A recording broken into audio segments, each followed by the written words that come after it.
Madami ang nagsa-sign of the cross sa building na to. Hindi to simbahan, pero madami na ang namatay dito. Story time. Ito ang main building ng University of Santo Tomas at isa to sa pinaka-importanteng gusali sa campus na to.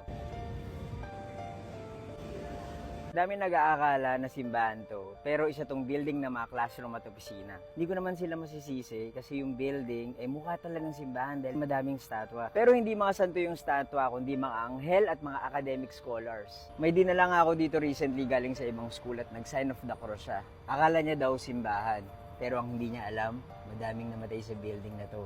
Dati kasing internment camp ng World War II ang University of Santo Tomas main building. Ako nga pala si Budget, mahilig ako mag-story time. Kung di niyo pa ako pina-follow, i-follow niyo na ako. Yung internment camp, yung kulungan ng gyera at saksi ang mga corridors ng main building sa mga pagdurusa ng mga taong nakakulong. Siguro sapat na rin na magdasal sa tapat ng building na to para sa mga kaluluwa ng mga namatay dito. Ang tanong, may nagpaparamdam bang multo dito? Nagstay ako sa building na to for 2 years nung nandito ako. At sa totoo lang, minsan kinakabahan ako, lalo na kapag nagsistay ako dito hanggang mga alas 10 ng gabi. Pero sobrang daming horror story sa UST main building. At isa sa mga sikat na kwento ay ang Ole Ole. Ito yung kwento na meron daw multo na nagpapakita sa taas ng cubicle sa CR ng babae sa main building. Kung totoo man o hindi ang mga kwentong katatakutan sa main building, para sa akin, napakaganda pa rin ng gusali na to. Madaming memories kaya mas nangingibabaw yung ganda ng experience ko kaysa sa mga nakakatakot na kwento.